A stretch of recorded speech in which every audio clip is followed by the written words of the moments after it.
Brilliant. Well, I think we can start. So, kia ora, everybody. Thank you very much for joining us this morning. And thank you, Jonathan and Rod, for joining us. Much appreciated. But I guess the purpose and the reason we actually kicked off this webinar was really understanding and listening to quite a few organisations which we were meeting with that were finding themselves they didn't know where to start, and also had some really great questions around actually what's industry best practice look like. You know, what do the best in the industry do? Also around the structure of assets, and I know a lot on the call today are owner occupiers, so own the assets which you are in, rather than a lease agreement with a landlord. And I guess that led to some conversations that we're having, what we touched on earlier around stressed assets and how do we actually work through a bit of a plan. So we're looking forward to hearing what Rod has to say around that. And on the other hand, it was all around risk, especially in a time where risks continue to increase, obviously across the globe.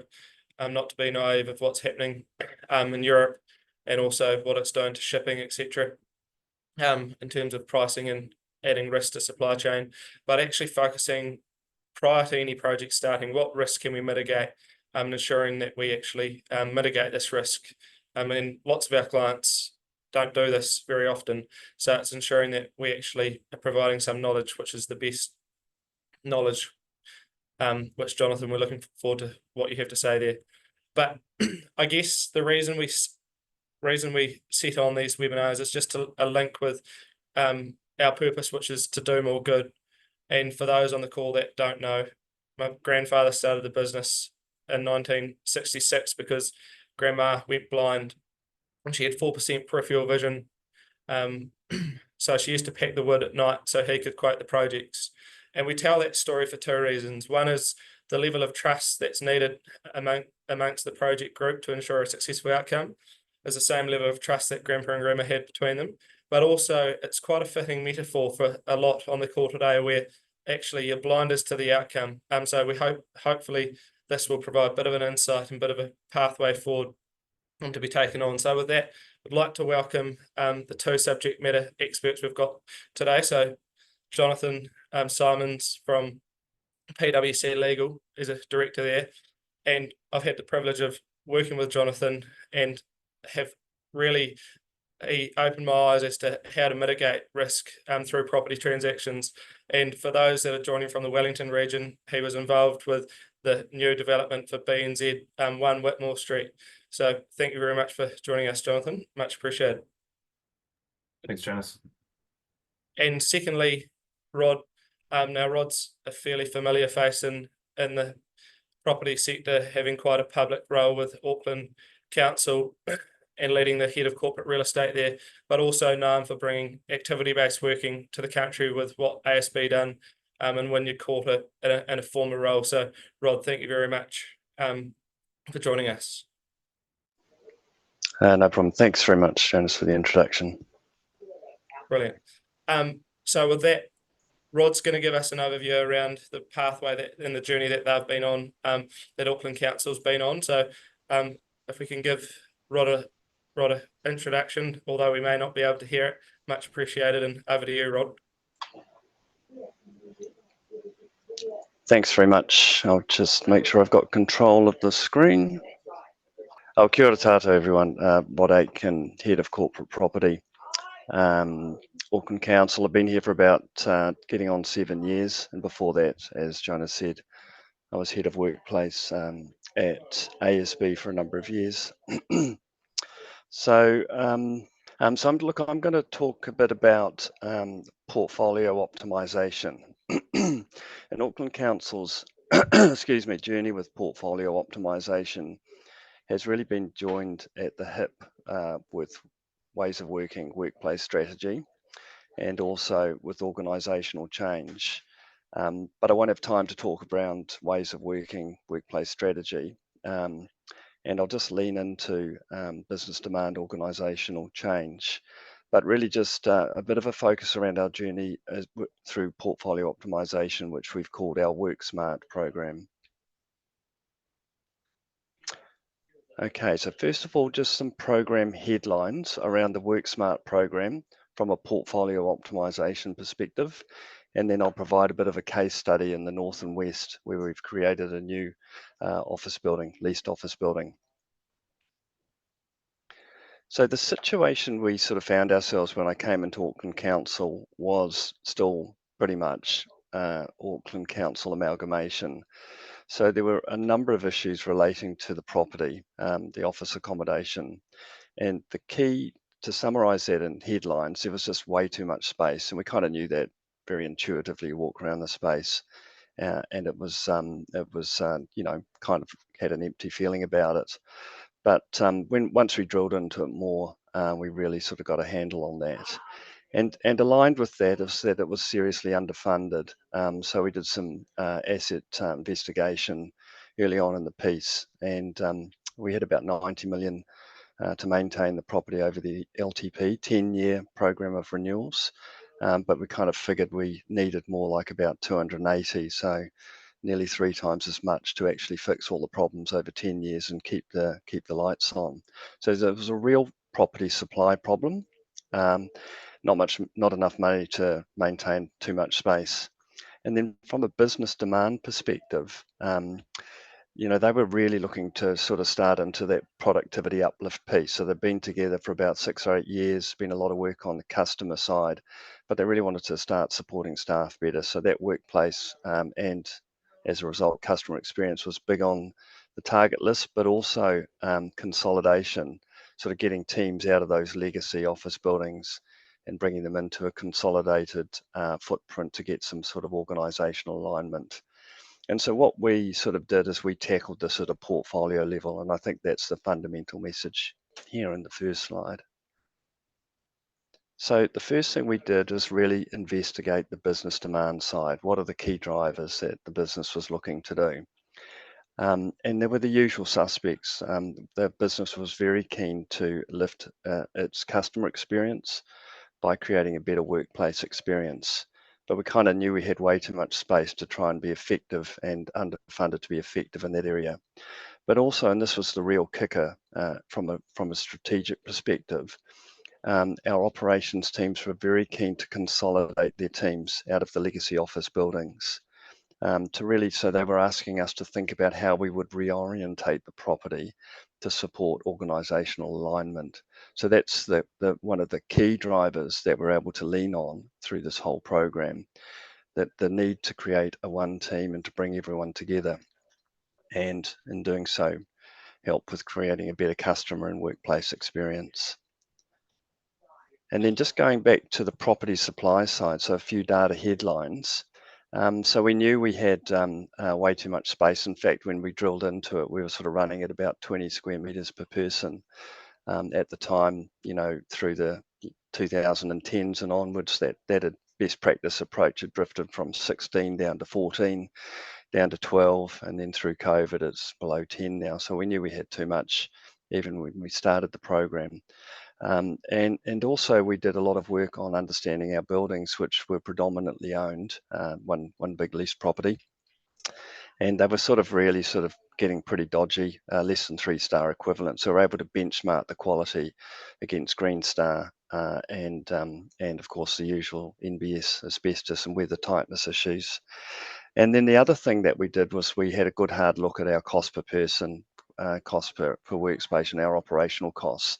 And aligned with the workspace size, it was twice what it needed to be. And in fact, we needed to invest a lot of money on the property. So we weren't able to deal with those problems. So the big thing I want to just message here is that if you understand your business drivers well, the organizational imperative, and you really understand your portfolio level metrics, that puts you in a good position. And we just linked very heavily onto that one team consolidation and developed a business case around divesting properties to provide the sort of like OPEX, operational headroom, and CAPEX headroom if we could ring fence some of the divested funds to fix the problems. So just in a little bit more detail. So this is what the plan looked like on a page. We had all of these 10 locations on the left, and of which there were 12 buildings. And so we developed a strategy to transform those by divesting many of those properties to a sort of a 4-hub model.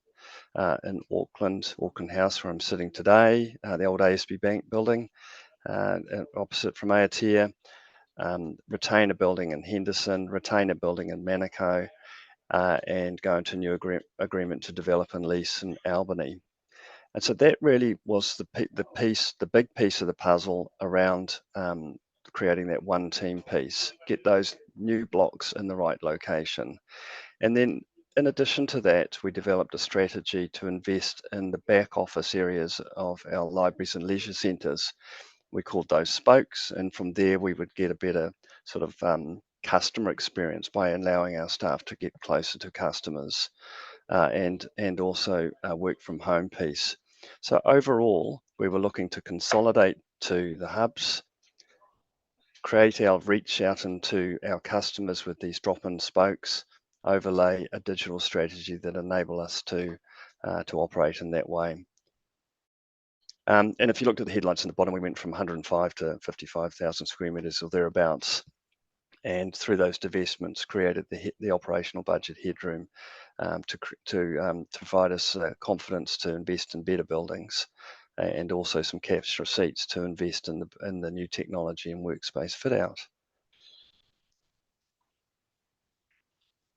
Okay, so just a little bit of data and a bit more detail, and I'd sort of think that this is what everyone should be doing. So this is just nothing more or less than access data, and you can see this is run, well, it is run from about 2022 to 2020, late 23. Just as an example, this is all of our buildings, and what it does show is that when we look at it summarised below, that at portfolio level, our actual workstation demand by our staff, there was quite a bit of surplus from workstation supply. Now then you drill down into buildings to get a better feel for it. But that's one of the key pieces of data that I suggest you all just track on a weekly basis, is just understand how many people are in your buildings. If you can and you've got the technology, look at it at a floor level. But definitely if you have a portfolio of spaces, you need this information to make decisions.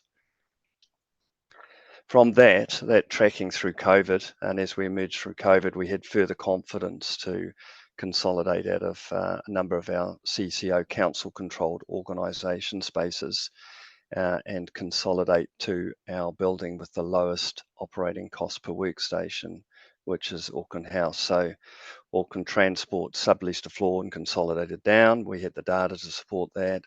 Tataki Auckland Unlimited and Eco Panuku surrendered leased and came into this building.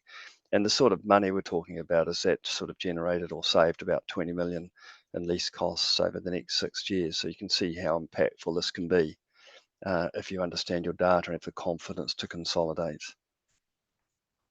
So just the headlines on the program, and before I go into that Northwest case study. So this WorkSmart program was both workplace strategy and portfolio optimization, but from a portfolio perspective, we're able to really transform to gain greater efficiency, and we were able to create the investment headroom to get that employee experience and invest in our back office areas and our libraries and leisure centres to give our staff that reach out into our customers, also with the digital tools they need. So really just modernising and de-risking. You can see in FY20 we had 17 sites across the group, 128,000 square metres of office space. FY24 we've now got only 5 sites, 2 in the CBD, 62,000. So big reduction in space, about 30 million per annum in operational cost savings through this program, in renewal costs avoided and other property operating lease costs exited, lifted that customer experience, workplace experience, delivered on the one team promise, delivered community outcomes with the divested properties with development agreements across them, and we're able to sort of satisfy other key business drivers around delivering Māori outcomes in our works, and also sort of supporting councils, DE&I drivers as well, strategic drivers. So that's a bit of a whistle-stop tour of the program. I'll just go very briefly into the north and west sort of as an area. And in a little bit more detail, this was the sort of the portfolio of office spaces, Orewa, Takapuna and Henderson. We had 30,000 square metres of office space at about 31.5 square metres per person.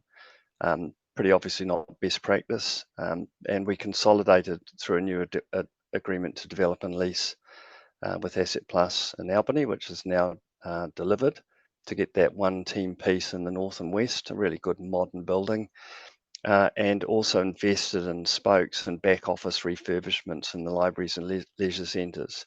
And through those divestments at a portfolio level, we had the budget headroom to do these investments. So this is a no cost to ratepayers program. It's zero cost. In fact, it's cash back to the coffers, and our operating costs, as I've noted, is significantly less. So, just a few of the benefits that align with our organisation is there's significantly less operating costs. So there's the real strong efficiency driver, about 44% in the north and west reduction in operating costs year on year.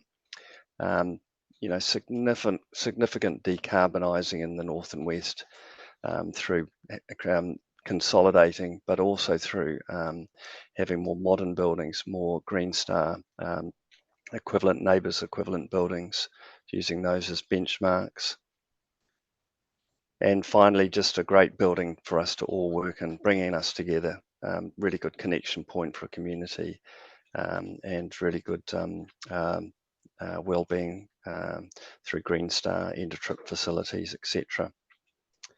So that's a bit of a whistle-stop tour for portfolio optimization. I sort of a couple of key takeouts that I would say coming into a portfolio is that really just need to, many of you will recall that activity-based working Venn diagram that had people, place, and technology, and somewhere in the middle was the optimum piece that, architects and IT people and HR people sort of tried to get through a development piece.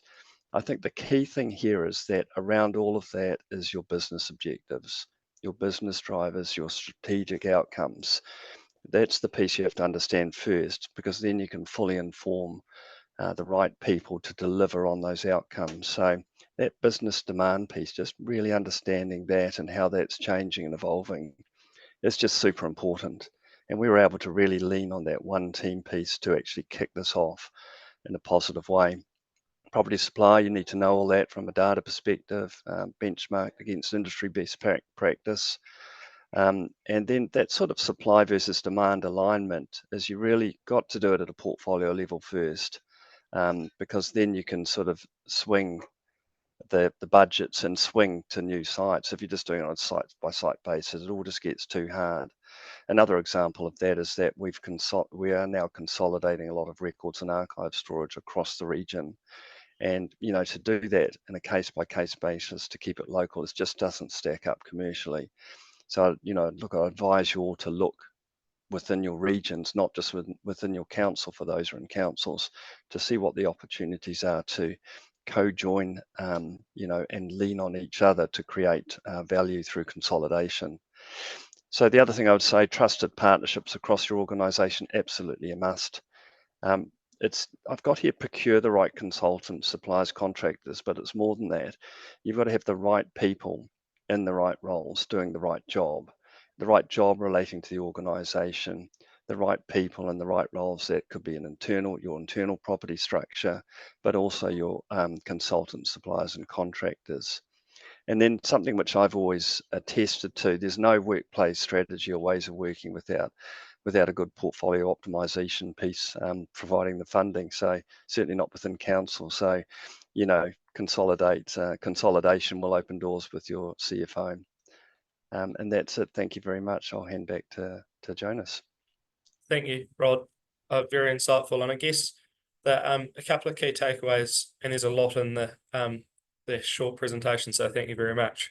But a couple of the key takeaways is that it's possible. And also just with the clear data, and we say data drives decisions. And I think a lot of in post-COVID, we see a lot of clients which have done great, been great at gathering data, but you also need to make the data tell a story, and also help inform objectives, which is fantastic to see what you've done with Auckland Council. So thank you very much. And just before we go into Jonathan, also, if there's any questions, feel free to use the chat below and we'll ask them at the end. But also, you'll see a few polls popping up. We're consolidating the polls and we're distributing that as a white paper next week to all those that attended. And Jonathan, over to you. Great. Thanks, Jonas, and thanks, Rod. That was really very interesting. And aligns with some of the things that I'm going to talk about. So good morning, everyone. Thank you for inviting me to speak today, Jonas, and thank you, Studio DV. Very briefly about myself, my name's Johnny Simons. I'm a director and the real estate lead at PwC Legal. My particular area of interest is commercial leasing, so I'm grateful for the opportunity to present on the topic of good lease governance and risk mitigation. Here we go. So in my career as a property lawyer, I've had the opportunity to work with a range of landlords, from portfolio landlords, large-scale national tenant entities, council and government entities, right across the board to single asset landlords and one-off or infrequent tenants.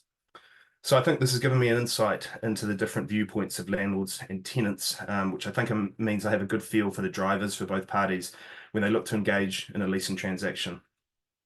In this session, I'm going to focus more on the tenant perspective. This is really as I often see tenants don't have the same level of experience in negotiating terms as compared with landlords, where landlords, it's often their core business, it's what they do, so they naturally have the upper hand. I do need to say very clearly, though, I'm not anti-landlord. So, just because I'm focusing on tenants today, I still endorse landlords and what they're doing as well. So look, with a relatively short session today, I'd like to focus on three main themes. So the first one, the main one, is the negotiation phase. So Jonas mentioned this earlier. Just focusing on the importance of pre-contractual negotiation.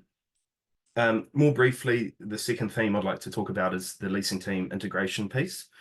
And then finally, the benefit of including pre-agreed remedies within leasing documents. So yeah, the first theme I want to touch on is the highlight the importance of the negotiation phase of the leasing life cycle. So property leases are usually long-term commitments with significant cost implications, and once they're signed, they're binding on the parties for the entire term of the lease. That's why it's important to get things right at the outset, where there's more leverage for negotiation to secure the terms that limit that leasing risk. Landlords aren't incentivized, nor are they obliged to agree amendments to the terms after the lease is secured. And so often at their most flexible prior to signing. That's when tenants should ask for what they want. Too often, my first involvement in matters is to be presented with a signed lease with the question from clients, is this all okay? Even if they're conditional, the expectation has been set in the documentation. It's more difficult at this point to add too many changes to the documents once the parties have signed something. So as well as negotiating the pure commercial terms of the lease, the rent reviews, renewals, and so forth, setting the other terms of the lease as favorably as possible prior to signing can result in real cost benefit to tenants. I see that benefit in putting together a clear plan of your requirements. This will enable you to present a list of what your expectations are to prospective landlords. So some things to consider specifically, as I noted there, the first one is fit out. So will you want to undertake any works to the premises, or require the landlords to undertake any works to the premises or the building as a whole? So think, for example, kitchenettes, new or additional toilets, upgrading the common areas of the building. So if that's the case, I think a clear scope for planned works and timescales for completion need to be agreed. Usually provisions in an actual deed of lease are more onerous than would be the case if you can agree them up front. So getting consent outside of the lease framework can be a lot more efficient for you. So things like that, things can include such things as type and location of signage, if that's important for your business. But it's really important too to consider who owns fit out and what reinstatement obligations there are. My sense is that a lot of tenants are really interested in planning new fit out when it's nice and exciting. But they're less focused on what they have to do at the end of the lease in terms of removing the fit out and making good the premises. Reinstatement can be really costly, and so it's best to have a clear picture of what's required and you can budget accordingly. So in most instances, I'd suggest that tenants would want to leave any fit out in the premises at the end of the lease and have ownership vest in the landlord. But obviously this can vary from case to case. So an example would be highly specialized tenant fit out that a tenant would want to remove and take with them, bearing in mind that there'll be make good obligations normally attached following that removal. The next topic, really interesting, and I think it aligns with what Rod's saying. I was really interested to hear his piece there today, and I can only imagine what a mammoth task it was to arrange for assignments and subletting of huge premises and to order to consolidate. So a lot of work gone there. But look, I always make sure to advise clients on signing an unconditional agreement to lease or deed of lease that they're committed to and bound by the provisions of the lease for the entire term. This means that tenants often locked into a somewhat inflexible leasing framework, which may not match the fluidity of business or organizational requirements. So there's some limited ways in which tenants can look to increase flexibility in their lease terms, and I'll just touch on a few of those briefly. Firstly, being negotiating shorter terms with more renewal periods. That can give you greater agility to move premises as your business needs require. But it's worth noting, conversely, of course, landlords will look for longer terms and less renewals. Next, particularly if you're aware of the need for flexibility when you're entering into lease documents, for example, if you've got significant expansion plans or contraction, then tenants may be able to negotiate surrender or break clauses with landlords. So it needs to be clear this is not a standard lease term. It does need to be negotiated. They're often negotiated quite keenly, and usually will be attached with some sort of consideration payable to the landlord, so a surrender fee or so forth. But you know, it can still be a valuable tool to have in your toolkit. Next, so leases would invariably include an ability for tenants to assign or sublet all or some of the lease premises to third parties. And so tenants can look to reduce their lease liability in this way, as Rod's achieved. So landlords can require tenants to satisfy certain preconditions to assignment or subletting, and things such as, you know, that the tenant has the financial resources to meet their commitments under the lease, that appropriate replacement lease security is provided, and that the assignment or subletting is documented properly and signed by all the parties. But tenants can look to try and scale back these clauses and these prerequisites if they know it's coming. Or even, for example, if you're aware that a restructure is ahead, but it's not completed in time for the lease, you could have the landlord pre-approve that, and that saves money and time further on down the path when you're actually looking to do the restructure, triggering the assignment or change of control. If your business has a growth strategy, or there's a preferred space within the building that was not available when you entered into the lease, you could look to have the landlord offer that to you for sale or lease during the term of the lease if that premises becomes available before it offers it to the market. So those types of provisions need to be really carefully drafted to be effective, but can be really helpful in securing the space that you want or expansion of your premises. The next point on the list there, environmental social governance piece, ESG. So your business may have requirements in terms of who the landlord is and how the building is run. So, you know, that's increasingly common, and I think something that all good corporate citizens should be aware of and thinking about. So in addition to learning a little bit about the landlord and whether your ESG principles align, noting, of course, that landlords can sell the business and, you know, you don't have control of the premises, and you don't have control over that. But you may want to consider whether there's any specific provisions that need to be added to the lease terms. So think, for example, requirements relating to energy efficiency, waste management, water conservation, social responsibility and reporting and compliance. Next and finally on this piece and this theme generally is the issue of incentives. So look, it's fairly common for landlords to offer inducements for tenants to enter into leases. However, it's often the case that, in my experience, that less experienced tenants often don't know to ask for them. So the first point to make is that tenants should ask landlords or the landlord's agents what incentives the landlord is willing to offer, or tenants can propose the incentives that suit them. And incentives can take any form, but the three most common that we see are a cash payment. That can be an upfront cash payment. It could be staggered. And similarly, rent-free periods. So it could be a chunk at the start of the lease term that's rent-free, or it could be a month a year or staggered throughout the year. And I find that those are really, really helpful for tenants when they're in a setup phase of their premises. You know, they've got relocation costs, fitting out costs, and that can kind of give some budget space, some free room to move if you can agree those.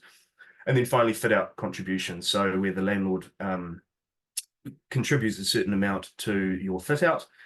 And again, you can link that back to the reinstatement piece I talked about earlier. You know, who's going to own that fit out? When does ownership transfer? Be aware that these all have tax implications as well. So, you know, talk to your tax advisors about what would be best for you. But, you know, if you think about it early, you can present it to the landlord in a clean package and, you know, work from there. I think you're already on a higher rung if you're able to do that. And then in terms of incentives and negotiation generally, just think about your tenant covenant. It's really skipping ahead now. Good tenants are highly valued, and landlords may be willing to pay for the benefit of securing a high quality tenant. And it's clear that government or council entities are often a landlord's dream. So the second theme that I just want to briefly touch on is the benefit of integrating your team, integrating your experts in a team-based approach to the leasing process. So there's a number of parties that can be involved in a leasing transaction. It's not just the landlord and tenant. You know, from real estate agents to lawyers to fit out contractors to construction specialists, architects, planners, accountants, and tax advisors. There's actually many hands in play in getting a lease signed often. Even within your own organization, allocating tasks to the person with the right skill sets for different functions and connecting those people to your experts is important. My view is that the most efficient approach is to try and integrate these specialists early and as much as possible and be clear in setting the parties' respective roles and responsibilities. This will likely significantly reduce the risk of duplication of work and set the expectation in terms of tasks set. Sometimes tenants can be reluctant to involve their specialists early in matters, but I think that can result in inefficiencies and delay in those specialists getting across all the aspects of the transaction to see where they fit in and what they're being asked to deliver. So as an example, Jonas and I worked together on a leasing transaction last year that contemplated the landlord undertaking certain works to the premises. There's a degree of uncertainty as to whether the works could be completed from a council compliance perspective, and even if they could, whether they could be completed in time. So as an issue, I'd gone back and forth with the client on a few times, and I wasn't quite able to get the information that I needed to draft an effective clause that would ensure the landlord completed the works and completed them on time, or if not, that there's a suitable contingency plan that could slot in. So once I was able to establish a direct connection with Jonas, we were able to work through the issues within a short phone call, and the tenant client was then assured that they would be delivered what they bargained for. The slide worked this time.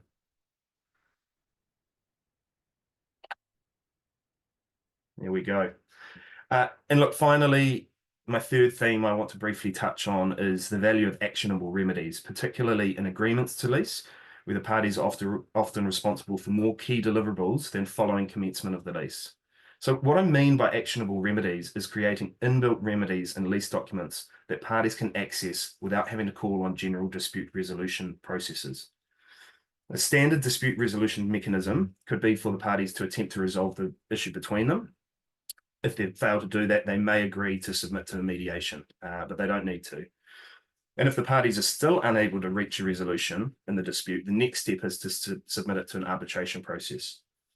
So for a lot of disputes, and often the most common types of disputes, this process is potentially too time-consuming, too expensive, and too unwieldy to serve any practical benefit, meaning that usually the formalized dispute resolution process is really only engaged in the event of significant breach and or when the cost is materially high. So I think there's real merit in agreeing easy to action remedies within leasing documents. So for example, if the landlord has committed to undertake certain works within a specified time frame but fails to do so, tenants will be in a better position if the lease documents provide for a targeted mechanism to respond to that default. So if the landlord doesn't deliver the works on time, the parties can agree that a corresponding delay to the commencement date or a deferral of the obligation to pay rent will apply. So those types of provisions, again, need to be carefully drafted to ensure that they're fair on both parties and effective. And it's probably also fair to say that landlords may sometimes be adverse to self-help type remedies. But including actionable remedies where it's possible to do so will give you greater comfort to the parties that they'll get what they bargained for, or otherwise will have some suitable compensation if they don't. So I think that leads me to the end of a whistle stop, but admittedly quite dense run through of some of the issues to be considered in lease mitigation. So just to recap, firstly, the negotiation phase is crucial for tenants to minimise financial liability and risk as they're entering into leasing commitments. So getting those terms tabled early and working through them in detail with the landlord before putting pen to paper on formal lease documents is a real benefit. Secondly, there's real value in integrating your leasing support team to the extent possible. Get experts talking to each other to run issues to ground and ensure that the end product is streamlined and integrated and appropriately addresses all the concerns raised by those experts. Finally, think about what the practical risks are likely to be and how issues can be resolved without going down the formal dispute resolution mechanism. By building remedies into leasing documents, parties are focused on their key deliverables and have real motivation to meet those commitments. So with all that being said, thank you for your time, and I welcome any comments in the Q&A section. Thanks. Thanks, Jonathan. And whilst it was a short space of time, a lot to unpack in there. So if anyone has any questions, please use the Q&A. And I really liked what you said around the collaboration and roles and responsibilities, and that's something that I'll pick up on, as well as ensuring that everyone around the table knows why they're there and what they're there to do.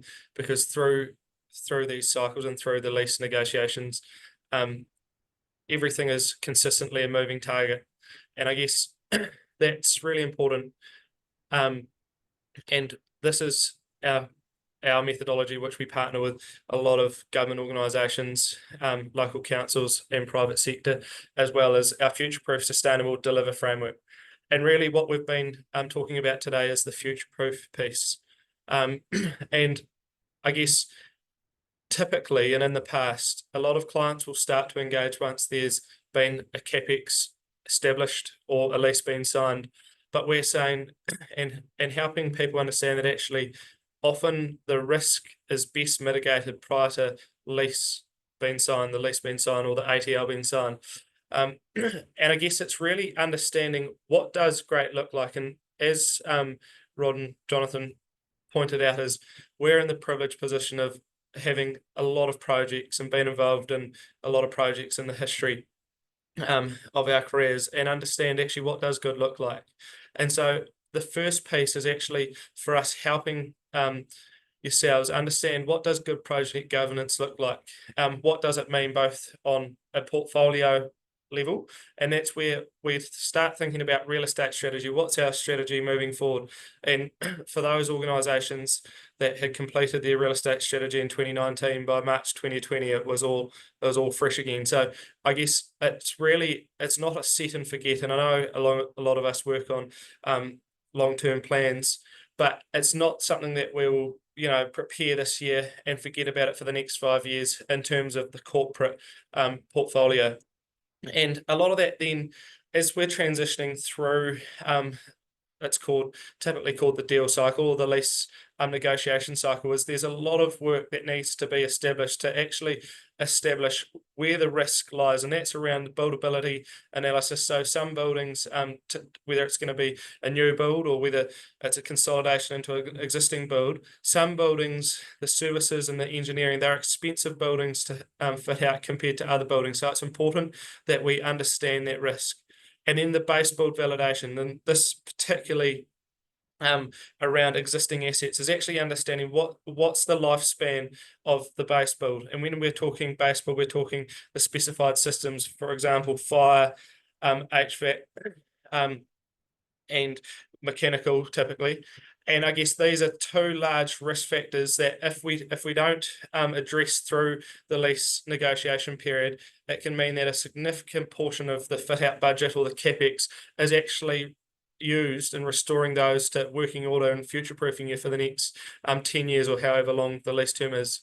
And then it's actually understanding the workplace strategy piece, is actually how we're going to work within the asset. Is it and for those in the regions, it can be limited stock. So there may be one or two options, or there may only be one, is actually for this building option to work, how are we going to work within it?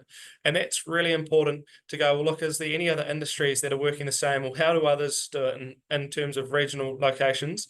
And I know there's been a couple of questions around that, is that where there's lack of building stock, where there's lack of options, you need to be creative around the solutions, and some of that creativity can come through that workplace strategy. And then again, footprint optimization. And I think this just loops into what Jonathan was mentioning around flexibility within the provisions of the lease. Is what if we have, and I know a lot of local councils, is what if something like Three Waters does come again and there's an exodus of headcount? How are we going to sublease, or how are we going to still maintain our entity and the security and all of the things that we need to ensure that we can operate as an entity, but then reduce lease costs, and whether there's a subleasing provision in the lease, or flexibility around how much space, and making sure we're looking at that optimization. And then we look at the psychology of those that are working for the organisations, and that's really important, especially around those in the regions as well, is that for those workforces, typically they're what we call an experienced workforce. So in the new way, and transitioning into a new way of working, how can we maintain the way of working that will maintain productivity for those that are more experienced, and those that are younger and coming back to the regions? How can we attract that talent, but also not sacrifice any productivity? And then that leads into the all-important CapEx documentation, actually understanding what's the true cost. And Rod, I think that you covered that off well, is understanding what does the operating cost look like, forecasting that across the lease period or the 10 years, but then also CapEx. Do we actually really understand how much things cost? I know for a lot of clients, IT is typically under budgeted for. It's a huge cost. Now, without the right provision of IT, space can be underutilized. So that's really important.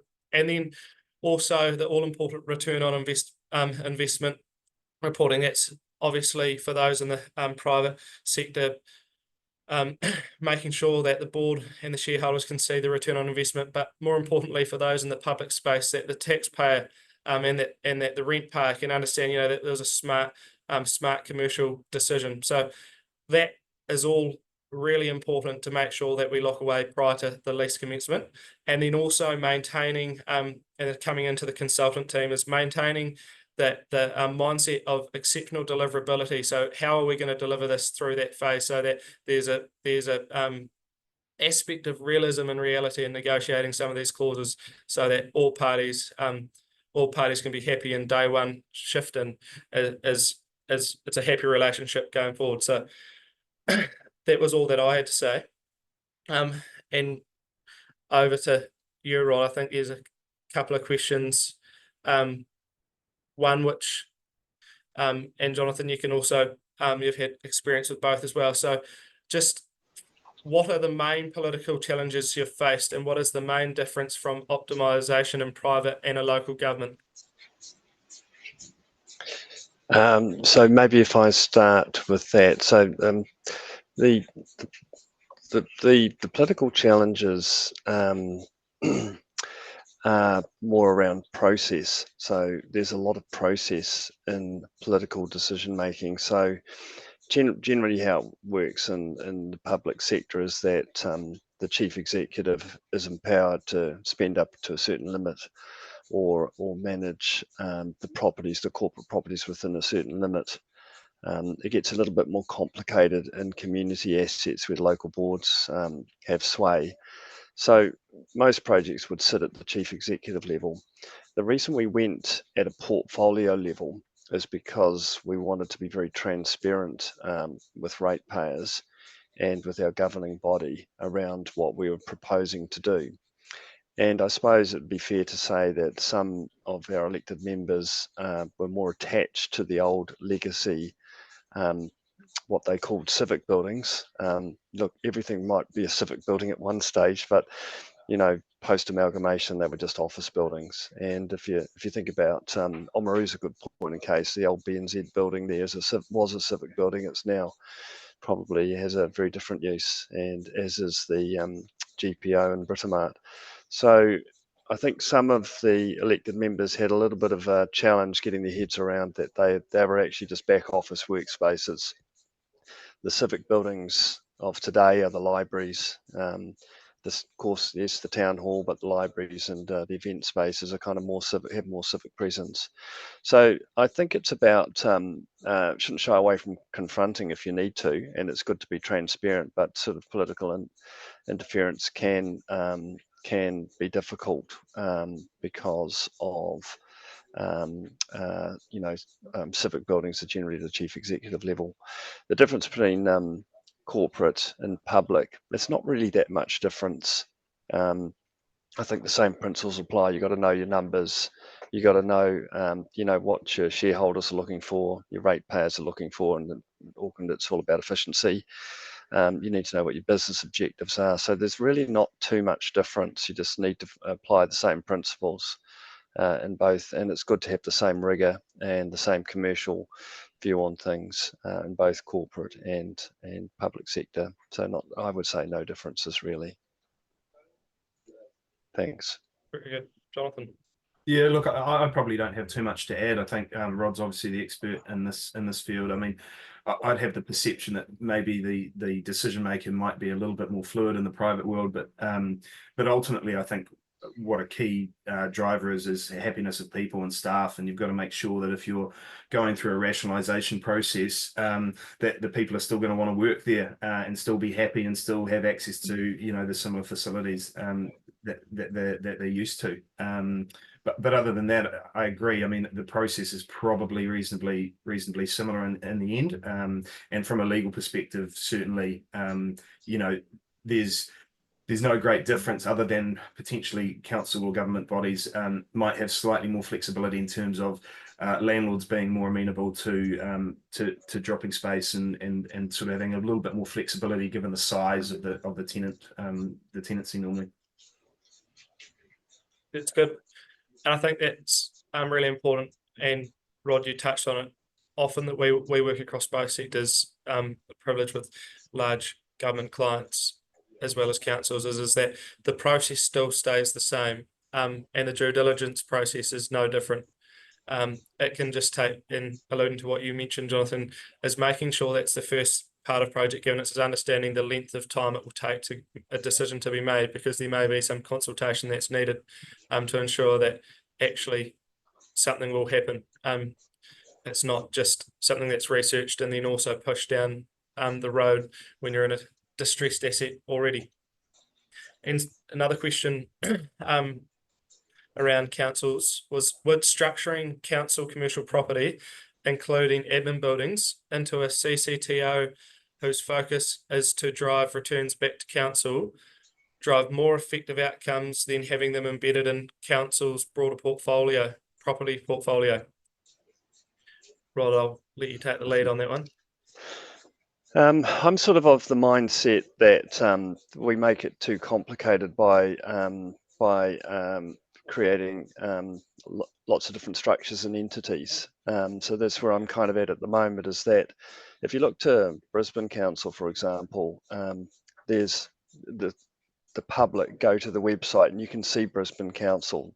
There's the council, the chief executive, there's all of the divisions that deliver services for ratepayers there, or transport, infrastructure, events. It all just sits there under one entity. It's a lot more transparent and I think efficient ultimately. The problem with what you say about separating out entities is that then the support functions around them inherently need to be built up into those entities and they become more inefficient. So yes, you might think you get better outcomes, but actually get more complexity and more inefficiency.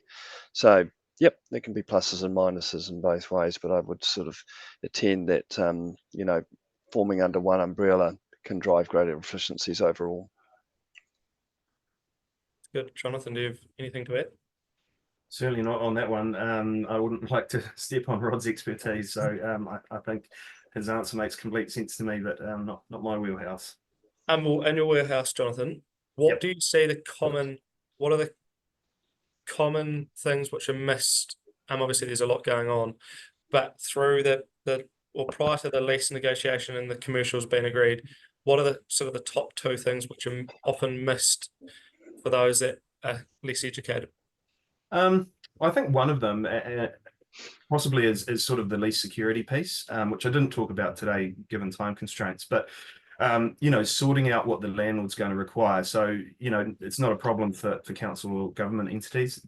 Usually that, I don't think they do give security at all, but private tenants will invariably be asked to give some sort of security, and whether that's a parent company guarantee or a bank deposit, a bank guarantee or a security deposit. And particularly the time that it sometimes takes to organize that security, and when it needs to be put in place. And that goes to a cash flow situation as well. So as I touched on earlier, when you're moving into a premises, it's a high cost time in the lease life cycle. You're paying for fit out, you're paying for relocation, you're potentially paying for stock setting up and so forth. And your revenue isn't matching it because you're either still not in the premises or it's sort of early days. So I think probably those are two issues that kind of need to be thought through quite carefully before you go down the path. It's good. Very good. Well, unless anyone has any other questions, I was just interesting, Rod, we're working with a corporate client at the moment, which is very different to councils, but they have a lot of project offices. And talking about splitting out entities, and the challenge we've got is those project officers. It's a lot easier to report on property cost per project, but what we've seen is right throughout the portfolio, it drives a whole heap of inefficiency where there's been space being leased because it's in relation to this project, where actually it's only 15 minutes down the road. It's got great public transport that they could actually consolidate that office, and so it's really that portfolio. That looking at the whole portfolio as it's what's best for the organisation, not just that project. But I don't know whether that you would have seen that in the past. Oh, yeah, totally. And I totally that's fundamentally what I'm trying to sort of note here, is that there needs to be sort of rigor, and corporate services needs to be separated from the business units delivering services. So there's rigor, there's commercial rigor, don't need a separate entity. But you need to be able to take control of your portfolios, your properties at a portfolio level to avoid those inefficiencies. Yes, you've got to deliver the business outcomes, but you need that commercial rigor over it, which you can achieve if you're given license. So I totally agree with that sentiment. That's very good. Well, thank you very, very much for joining us, and thanks again, Jonathan, for your expertise. I'm sure if we get any questions, we can loop Jonathan back in directly. Please do. And Rod, thank you very much for your presentation as well. It's fantastic. And My pleasure. alongside that, we're also offering, I think, these complimentary 5 sessions where we've got clients who have gone through this process who are happy for us to share their journey. So alongside the journey which Rod quickly shared, thank you. If it's first in, first serve, and if anyone would like to take that up, we're happy. Feel free to reach out to the team, and we look forward to connecting. And with that, have a fantastic Friday.